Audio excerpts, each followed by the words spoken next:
The homicide of beloved YouTuber, man. Let's see what this is talking about. Look, man. I don't want to look. Or do I get pissed? Mango. Beloved YouTuber, by the way. Oh, damn. What's up with all that ribs being racist? Somebody. Answer the question? I don't know, bro. Niggas is cooked, bro. Yeah. These niggas are... What the fuck has happened to my shit? These niggas are child. When I get out of here, I'm going to start a YouTube. I think the first video I should make is like about this. On January 31st, 2025, a white van smashes into a car stopped at a red light, leaving the beloved YouTuber known as Desert Drifter in critical... Desert Drifter? I ain't never heard it, bro. Hold on. Who's Desert Drifter? Nigga, yeah. This dude died? Wait, hold on. Why this dude right here look up? YouTuber known as Desert Drifter in critical condition. But what first appears to be a tragic accident unravels under scrutiny as disturbing evidence pulls the case in a shocking new direction. And that it's almost like it sped up before it even got to him. There was no... You'll see. The following is based on official police records, and the footage has never been seen before until now. Just after 10 p.m., dispatchers in Grand Junction, Colorado are alerted to a severe crash involving two vehicles at a four-way intersection. 911, this is Shania. What's the address of your emergency? Hey, I'm on the corner of North and First, and there was a crazy accident. Okay, we were you need involved? ambulance here. Yeah, we're getting a lot of calls. Were you involved?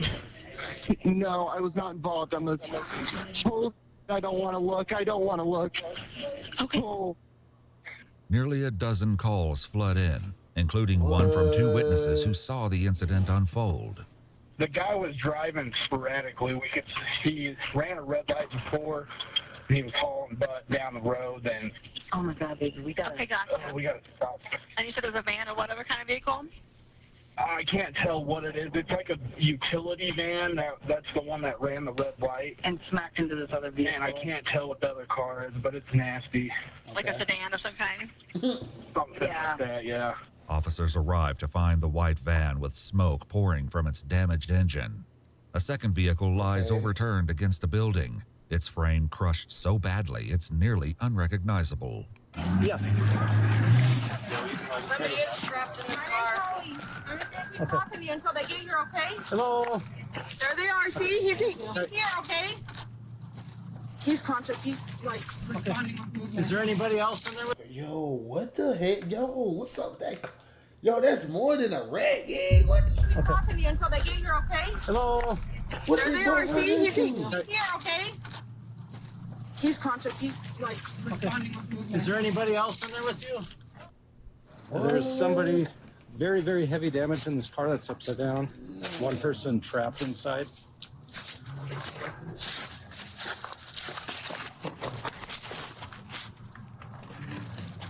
Yo, he's cooked.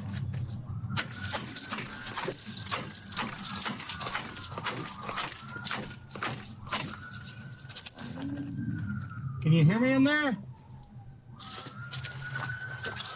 Hello, can you hear me? Is there anybody else stuck in that one too? Yeah, there's a guy that can't out. Okay. You try to talk to him and get him woke up. I'll go check on that guy. Oh. Are you okay? Hello. He's breathing. He's breathing? He's breathing, but he is unresponsive. Okay, is there anybody else in there? Are you by yourself? It's just him. Hey, 35, 58. are you okay? I know you were just in a car accident. You're okay. You're okay. You're gonna be okay. Can you? We're gonna need at least 2 ambulances. He's not responsive. Will you guys try and go on the other side? Yeah. Damn. Not gonna be able to get that open.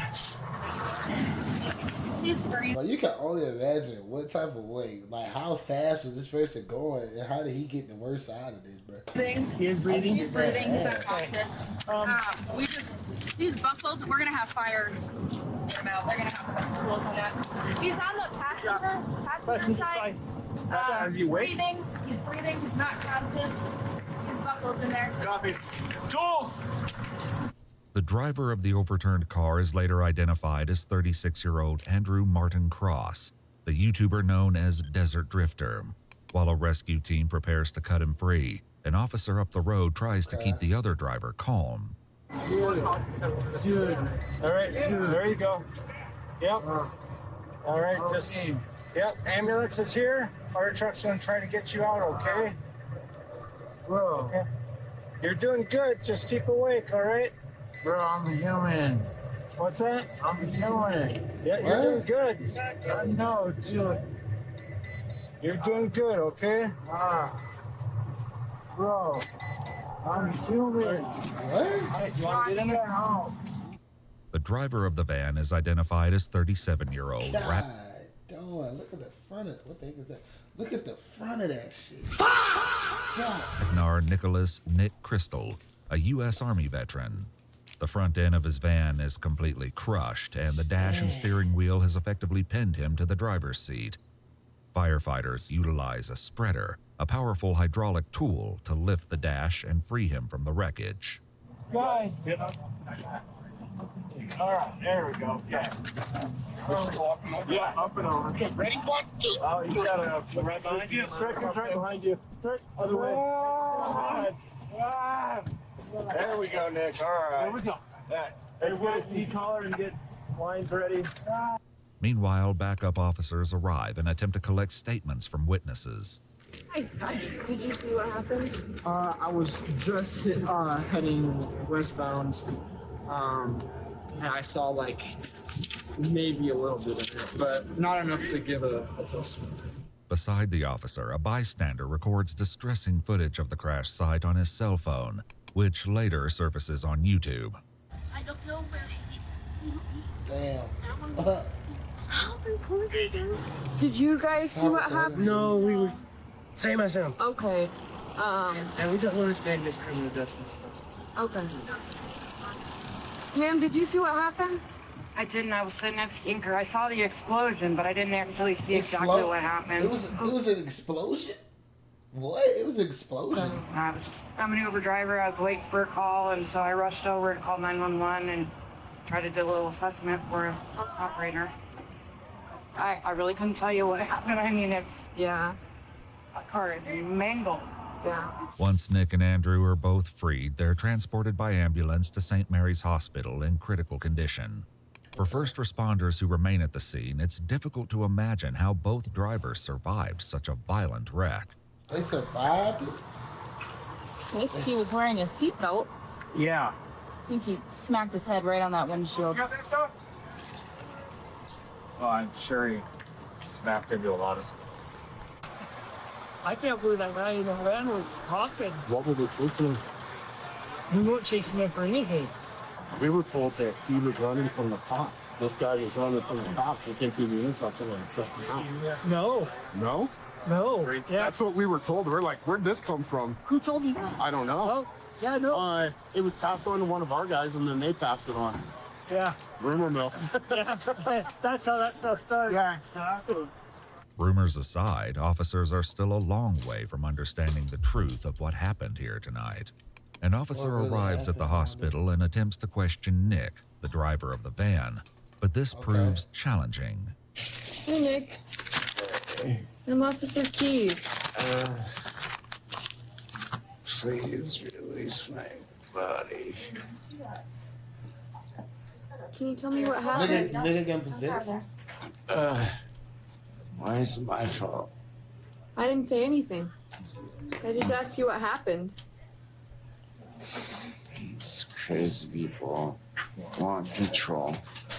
Okay. Can you tell me what your name is? Can I have my body back? Though his Nigga out here acting like he's getting possessed by the devil or something. Like, what the fuck? Yo, why is you acting like he's doing that? words make little sense, it's still too soon to determine whether that's due to injury or something else entirely. Back at the scene, officers gather statements from more witnesses, but even with their combined accounts, it's difficult to pinpoint exactly what happened. This car was facing eastbound on north at the red light. White car blows the red, smashes into this one, crashes, like it drags this thing, pushes it, and I'm thinking it trips right there at that curb. Oh shoot! That right there hits that, spins, or flops over, and that guy continues, and he could see. I'm assuming the tire's either on its rim or was trying to brake because these big old gouge marks. Nearly 2 hours after the crash, Andrew's wife Evelyn arrives at the scene. She would later explain that Andrew was on his way home from backpacking and filming for his YouTube channel at Bears Ears National Monument. When he never made it back, she tracked his phone to the intersection. Andrew was just 4 minutes from home. At the hospital, an officer answered. 4 minutes? Doing that is crazy. Yo, he was so close to the house. There's what few questions she can from Evelyn as she relays the information to Andrew's family over the phone. Do you know how fast the person is going? A little over the speed limit. A little over the speed limit, so probably speed limit's like 30 there. Yeah. Is there any other information you can share with me? No, that's all the officers can share. It was not his fault. It was not his fault, is all that they can confirm, which just pisses me off. According to public updates posted by the family, Andrew underwent surgery at the hospital to control bleeding in his brain, and his condition stabilized. Traffic cameras captured the moment his Subaru Outback came to a complete stop at the red light. Oh my God. Let's 7 seconds later, the white cargo van plowed into the back of his vehicle. Oh my God. Sending it barreling through the intersection. Damn. Yo, he tried to kill him. Oh my God, he should have been dead. Oh my God, he should have been dead. The white cargo van plowed into the back of his vehicle, sending it barreling through the intersection. Andrew's father later made a guess at how fast the van was really traveling through the 35-mile-per-hour zone. Am I out of the ballpark if I suspect that he was hit from the rear at something approaching 80 miles an hour? Yes, you'd be right on. However, these angles failed to capture the van in the crucial seconds before impact. Later, surveillance videos from nearby businesses, combined with recovered crash data, would paint a far clearer picture. We can just hope right now and hope the miracle happens and Andrew survives this. By February 6th, 1 week after the crash, Andrew's family shares an update. Though he has no spinal damage, a CT scan shows increased bleeding and several small strokes on the left side of his brain. He's kept under sedation to give his brain time to rest. Meanwhile, Nick has recovered enough to answer questions from investigators. Do you have a broken pelvis or something somebody was saying or something? Yeah, they had to cut open my stomach like C-section, and they had to cut down my leg just to get it. That's just fucked up, bro. You a grown ass man having to get a C-section because you want to be dumb. Yo, that's crazy, bro. That's an interesting saying, yo. I got a C-section. My hip bone to jam it back into the socket. Is that a bone down there? I got stitches like Jack from that Christmas movie. Oh, wow. So what's the last memory you have, like I said, before the crash? My gas pedal, the mat that's underneath it, I guess got stuck on it. I bent down to pick it off of it, and the next thing I know, I'm like, bam! And all my stuff is flying around. I'm in extreme pain, and for a freaking rug, dude. I don't remember anything after crashing into them. Is that they were just stopped? Really? They were just stopped at a red light. So, yeah. Yeah, you know you going to jail. What? I can't answer that, but close to you, sir. Oh, shit. Yeah. Yeah, it's a very... Yo, that thing looks terrible, bro. That thing looks terrible, Brody. Sad situation for everybody involved. According to police records, technicians noted during the van's inspection that the accelerator pedal had been snapped off. After reviewing crime scene photos, the mat also appeared to be partially bent up on both sides after the wreck. While it is possible the mat became stuck, observations made by medical staff after Nick arrived at the hospital point to a more concerning possibility.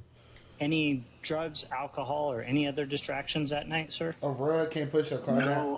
Push your car down so that since fast. I don't have a phone and my leg was visibly out of my skin, I didn't know how to cope and wait. So I drank like a bunch of shots just sitting in my vehicle just to try to mitigate with something I'm still struggling with right now. Okay. So are you talking after the crash? After, yeah. Oh, after the crash, you started drinking a bunch of shots. Yes. Oh, okay. Okay. All right. But nothing before. No, the pain was so freaking intense that it's like, and I knew I didn't have a way to call you guys because I don't have a phone. Right. And so I was trying to do everything I can to be like, help me, right. come on, somebody call the cops, please help me, and drink because how much pain I was in. Okay. During the van's inspection, a white trash bag was found containing numerous small bottles of alcoholic beverage containers that were either empty or nearly empty. The bag itself contained a dark brown liquid substance that smelled, quote, foul, such as vomit. Investigators would return to this subject later after obtaining his hospital records. For now, investigators continue gathering evidence while monitoring Andrew's condition. On February 18th, his father shares that he's been taken off sedation and is breathing with minimal ventilator support. That's where we are. We'll keep you posted. No, please keep me 100% posted. Yeah. I can't like I said, I don't have a lot of words for your family right now. But I've been looking at my own son, honestly, a lot different. He's 16, going to be 17 soon, and every time he leaves the house now or anything driving, like, your family is, on my mind, and I'm sorry. So. Yeah, no, I appreciate it. Andrew is still in the ICU on February 21st when Nick is finally discharged from a VA hospital. He's promptly intercepted by police officers and arrested on a vehicular assault warrant. Before heading to jail, he's brought in for an interview. How you doing, man? With all things considered, I think they're trying to keep me in a hospital to treat me as like a psychosis or like making something into something that's not. Oh, really? So I just wanted to come to you guys and face the music. Okay. Yeah, just get this part out of it. Sure, I get that. And so as far as your injuries, it sounds like you can kind of walk now and stuff like that? I can't put weight on it, but I've gotten pretty good at hopping. Okay. So I'm just trying to get better. I'm glad you're doing okay and that you're going to heal up, brother. No, I appreciate it. The thing that bugged me the most was that guy's not quadriplegic and he's alive. Sure. Nick shares with the investigators that before crashing the van, he'd been living in it and was traveling toward the West Coast. That's what I'm saying. Recently, I lost both my cats and I was just trying to... Motherfucker over here talking about some damn cats, bro. Motherfucker over here talking about some damn dead cats. Gang, you about to kill the actual human and you talking about your damn cats. What the fuck? Go to the Native American ruins just to like keep my mind distracted, but that's been something that I really need is like a career or a job you go into, like a purpose in life. Interestingly, many of the videos on the Desert Drifter YouTube channel feature Andrew visiting ancient ruins and prehistoric sites. According to a video posted by his wife Evelyn, exploring these landscapes left Andrew with a, quote, sense of peace and purpose. I came back to a country that said 9/11 was a scam and, it's like we were murderers and all kind of stuff. So it was really hard to get help and meet anybody knowing that I was a veteran, especially in like super liberal states. Okay. They had a lot more animosity. So I was just trying to drive around until I found a state that accepted a veteran just trying to get back on his feet. Claiming he has little memory of the crash, Nick listens as the officer walks him through what they saw on the traffic cameras. When it hit, right, you guys went across the intersection, you shoved the other vehicle, goes... Feel it. Yeah, no, I'm sorry. No, you're fine. No, take your time. No, it's fine. And so it shoves into that light pole on the southeast corner there. And then from there, your van continues eastbound along the sidewalk, comes to rest in an upright position, and the other vehicle overturned, unfortunately, from there, okay? He then returns to a familiar story, one that quickly falls apart under scrutiny. It was like being in a dream. Nothing seemed real. like I was in complete shock. All I could feel was pain radiating all through my body. Okay. I didn't know what to do. I keep emergency shots in my I have like emergency kit with like Band-Aid and stuff. Okay. And so I keep shooters in there, and I just remember drinking them and throwing them out the window. As imaginative as his explanation might be, it's in direct conflict with witness statements and what's clearly observed in body cam footage. He's breathing. He's breathing? He's breathing, okay. But he is unresponsive. Did you ever see him eat or drink anything while they were in front of you? No, for the majority of the time he was unconscious. Okay. I don't know how to explain it. It was like, I wasn't me, this isn't real, this isn't happening. And I think it was like a dream. And so doing the shooters was like me trying to connect back to reality almost. I don't know how to explain that. Hospital records would later reveal that Nick had a blood ethanol level of 0.201 when his blood was drawn at the hospital at 1:45 a.m., nearly 4 hours after the crash. Detectable amounts of fentanyl and THC were also found in his bloodstream.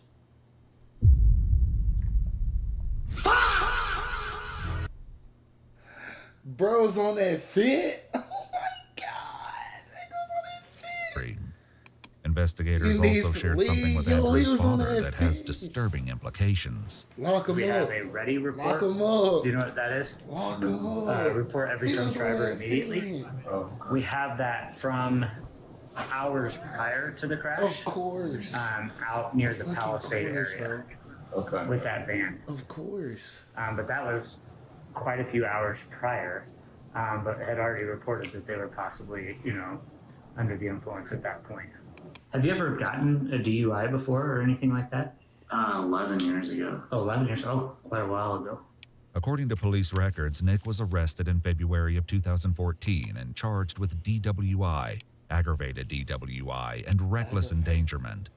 He was sentenced to 3 years of probation. However, the potential consequences this time could be far more severe given Andrew's condition. He's going to jail. The guy hit's not a quadriplegic, he's not dead. I have no idea what his status is going to end up being. I mean, he's still at the hospital, right? And he's still not doing very well at all. But I don't know what his end result will be. He's not alert. He's not awake. And so I spoke to his father. I've spoken to his wife a few times. And so we're just trying to put it all back together, what actually happened that night. The only thing, like I said, that I know for sure, based off of the video, is that he was just stopped at a red light when you hit the back of his vehicle. Yeah. Maybe this thing has changed the course of what your purpose looks like. I don't think I would have ever forgiven myself. Like, I think this probably is what needed to happen. Even if this incident changes the course of Nick's life for the better, Andrew's father would likely disagree that it was worth the cost of what happened to his son. How are you doing? I can't imagine. It's not. It's messed up. Like you shouldn't have happened. No, it should never have happened. It's not even explainable, really. And it's not in any way. Like, so there's, when I've dealt with a lot of crime in my 19 years, right? There's sometimes where people are victims, right? And then there's victims, right?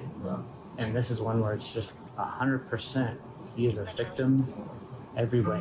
Is there anything you want me to tell the family, or that you would say that? I would gladly give my life, because I don't have one, for that person just to wake up and have one. Okay. Right. Following Nick's interview, he's booked into the Mesa County Jail. Okay. But the case is far from over. Wow. Crash data, additional surveillance footage, and Nick's own private confessions will soon cast the incident in a much darker light. For now, Nick reaches out to his estranged mother, who's all too familiar with the victim, Andrew Cross. Hello, Nick. Oh my God. I'm so glad. I'm so glad you're alive. Okay. Somebody. I know. I actually was a fan. What? Oh my God. Yeah. He reminded me of you so much. So, he reminds me of you so much. What? Eric and I used to watch his videos. In fact, we were going to go and take trips to some of the places he'd been just to get out and do something. Andrew. Alright, so look, right.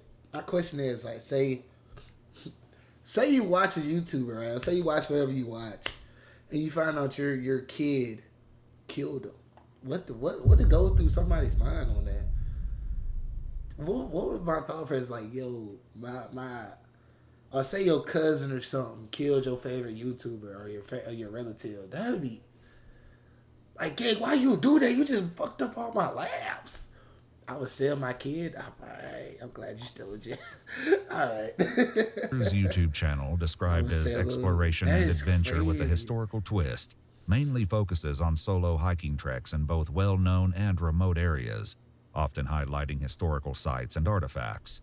While collecting Andrew's belongings from the totaled car, his father shared further details about his son. He was a history major undergrad at Virginia Tech. He started this channel on a whim because he had an interest in the as you know, these are referred to them, the ancient peoples that populated the lands to our west and south here. So he started putting his videos up, and in less than a year he had over 400,000 subscribers.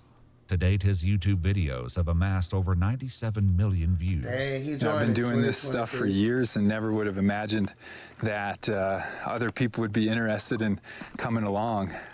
3 weeks after the crash, updates show that Andrew has begun to respond to pain, which his wife Evelyn writes is a positive step in the right direction. Meanwhile, Nick continues speaking to his mom from jail, describing his van life adventures. I was going long-term camping. Mom, I saw the most beautiful things in nature that really... So, like, Jesus in the Bible, he's like the embodiment of like feminine and masculine. I think that's why he has like a big heart. And in the military, they only teach you how to be masculine. You know, how like feelings are poison, and like, talking about your feelings is something gay or whatever. But like, when I was camping, I saw the entire Milky Way. And I was crying for the first time in my life. And On February 22nd, Andrew's sister shares that he's developed pneumonia, but continues breathing on his own with little support. They also begin reading him comments left by his fans, who pray relentlessly for his recovery. In a video call recorded from jail between Nick and his sister, they discuss what Andrew's condition means for his case. Yeah, so I guess Andrew's going to make it out of this, which is good. Yeah. Which is like kind of a godsend, dude, if I'm really being honest with it. Given the type of family he comes from, I don't think they're gonna try to like really mess you up, man. You know? Well, I think if Andrew makes it out of this, dude, I'm like, I'm pretty God, emotional. God's about like that, had your back on this. Like you have to see God. Like God crashed you both. Like, but God. Yeah, why his sister annoying me a little bit though? I ain't gonna lie. Why am I getting a little annoyed? I don't know, bro. It's her pants. I feel like she's pantering a little bit. Like the way she's speaking is already too fast. It's Kind of like coming out on this one. No, I don't want that to be on my conscience, and like, I think all of this happened for a reason. On February 28th, Andrew's sister Jenna provides another update on her brother's condition. What is it? Writing, his responses to neuro exams haven't changed. If anything, they've become less noticeable. The statistics about Andrew's likelihood to have a moderate recovery or even regain consciousness are discouraging. And it seems like the more info we get, the bleaker the picture. As officers visit with Nick at the jail, he requests an update. Is Andrew still alive? He still is, but I don't know that it's looking very good. So I do know he's in extremely bad shape. But his family's there praying for him and stuff, and but I don't know, man. Just to be perfectly honest, I don't want to hear that. If he makes it even, I'm still gonna make a YouTube about that. Yeah. Or something. Nigga, what the fuck you talking about? What? What the fuck you mean, bro? The only thing you should be doing on YouTube is making a fucking apology video, nigga. A straight up apology video and wipe yourself off the map. Apology video and wipe yourself off the map, dude. That's the only thing I should see. Do something. Just to prevent people, because it's like I can't even sleep. I can't even. Yeah, I think, and I do know of folks that go around and like speak at different, like maybe I would like to do it while I'm still in and have the kids see me get shackled back up. Because it really would teach a lesson. Like, bro, I'm not even sure. As Andrew's condition declines and Nick remains behind bars, investigators continue analyzing the evidence. In the week following the crash, officers met with the nearby businesses, gathering 2 new angles of the crash. The first offers a wider view of the street, and the audio captures the moment of impact with disturbing clarity.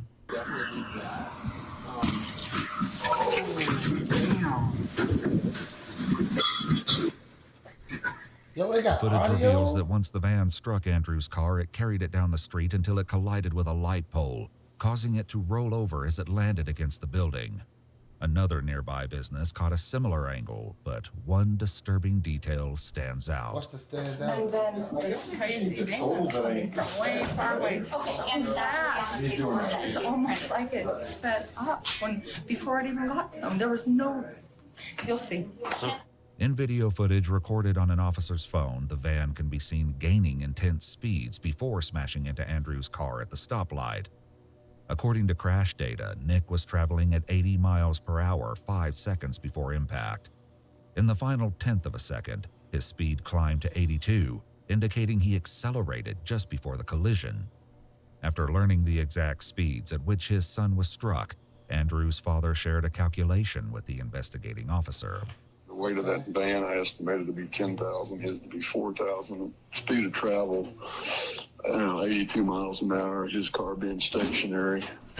And Google's AI, artificial intelligence module spit out the calculation because they laid it all out in 6 steps. But the bottom line is that he suffered an impact of over 87 G's of force. Wow. The report also notes that a stuck floor mat would not explain this acceleration, and that a reasonable driver would have applied the brakes.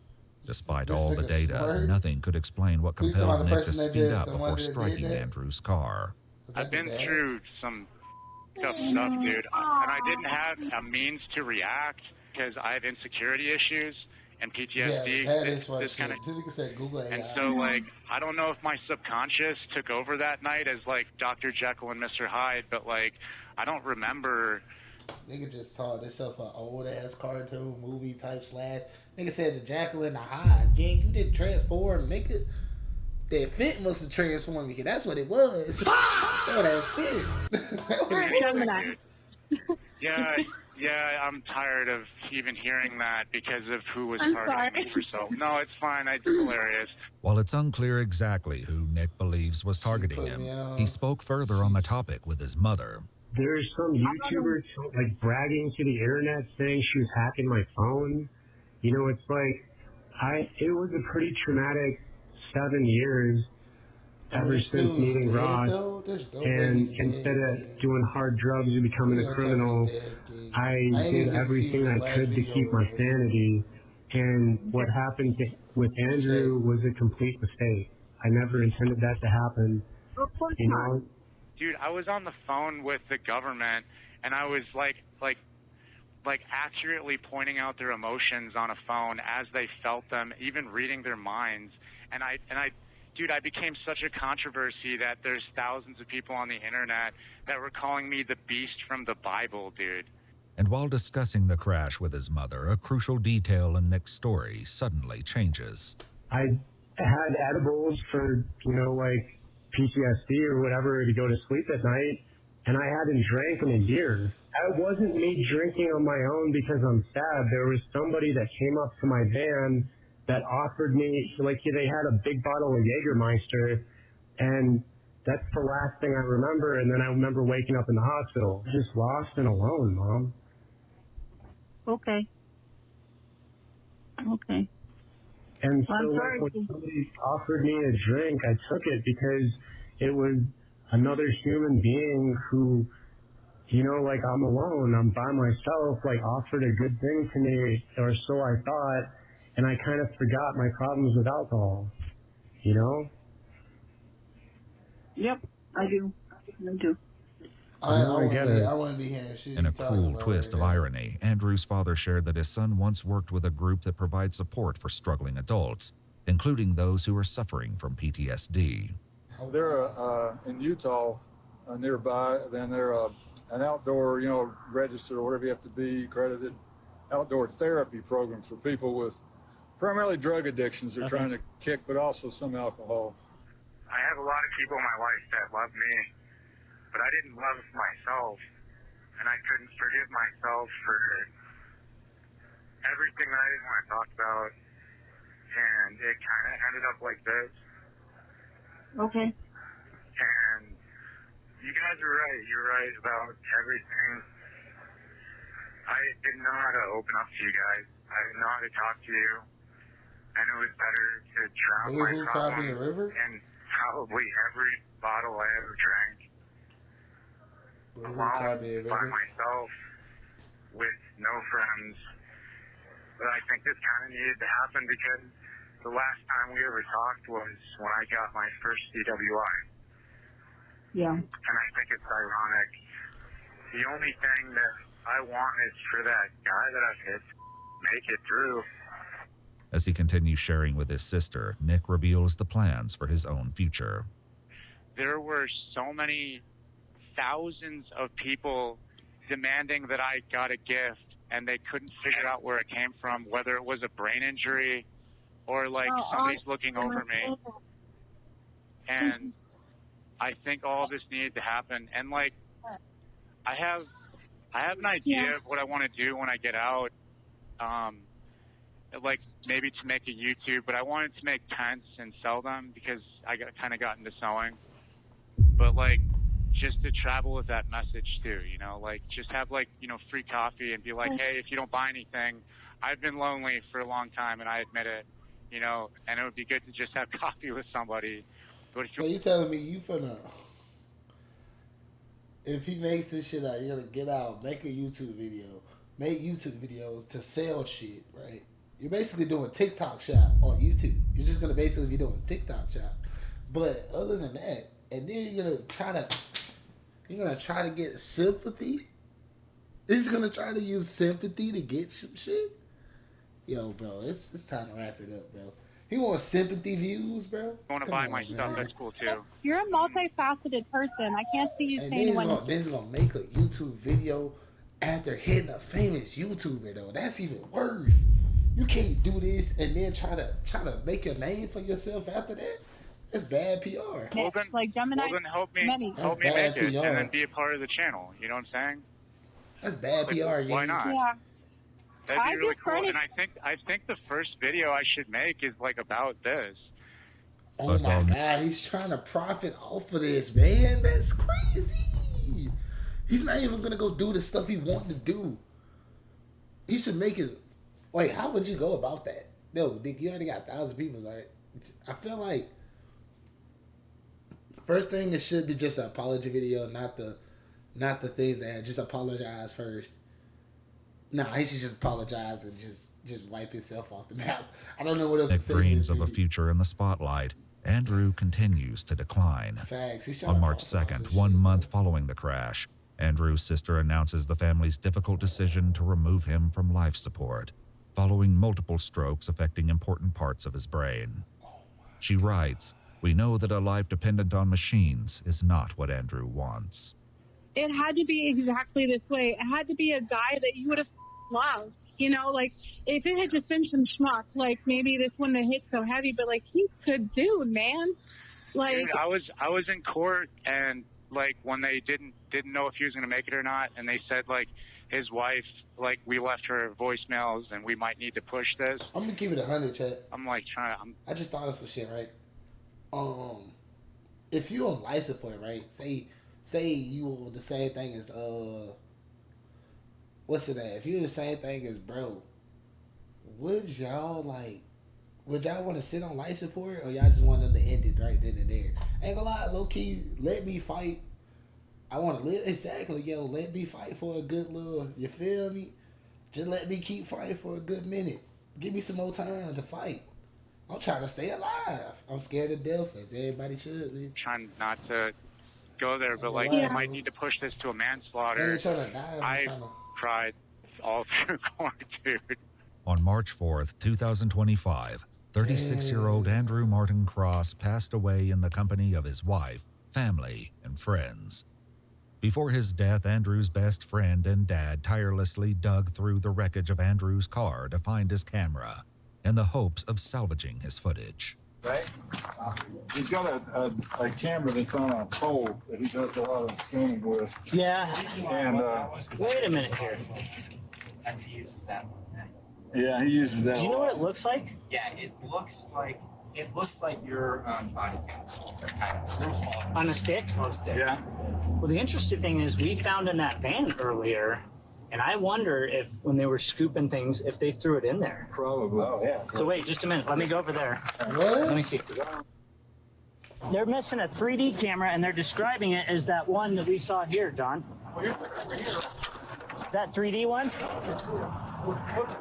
Yeah, cool. I think I got it, John. Wow. Yeah. Is that his? That's awesome. Yeah, that's his. Wow. Heck yeah.